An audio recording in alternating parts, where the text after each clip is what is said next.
Today on How To, I'm going to show you how to make the most delicious rustic brownies.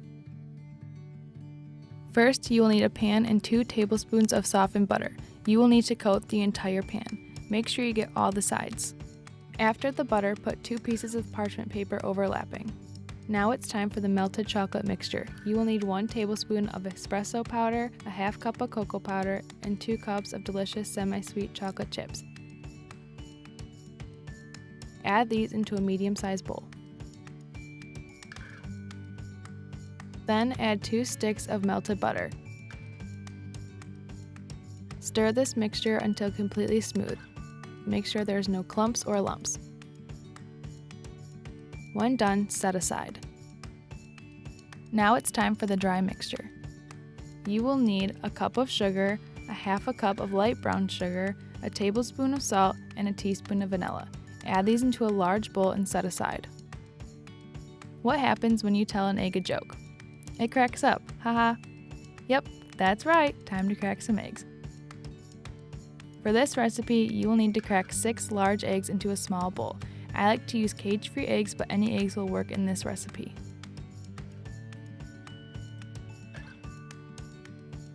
Now grab your dry mixture. Get the mixture started by adding 2 eggs. When mixed a little, you can add the other 4 eggs in. Mix it until it's completely smooth. I'm using a hand mixer, but an electric one works just as good. When done, grab that melted chocolate mixture and pour it into your egg and sugar mixture. I wish I was pouring that chocolate into my mouth, not this bowl. Mix this until completely smooth. You can't mix this too much though, because the longer you mix it, the fluffier your brownies will turn out. Now onto the last ingredients. Add a cup of flour and a cup of cocoa powder into the batter. Be sure to sift the flour and cocoa powder to avoid lumps.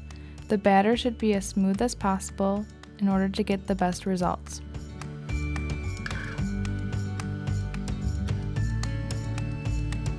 Then, once you finish sifting, fold the flour and the cocoa powder into the liquid mixture.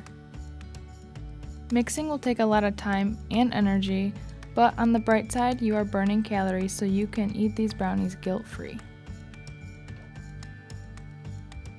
When mixed completely, pour the batter into your pan and scrape off the edges of the bowl to get every last drop of your batter. Make sure to smooth it out so that the pan is completely covered. Time to bake. Bake your brownies at 350 degrees for 20 minutes. I always look in the window to watch them rise and my mouth sure does water. When done baking, pull the brownies out of the pan by holding the sides of the parchment paper and cut them into squares for easy grabs. And there you have it, a perfect rustic brownie. Add a little powdered sugar to the top and get eating one, or the whole pan. Don't worry about the calories, you've already burnt them off while mixing the batter. Thanks for watching, hope you enjoyed.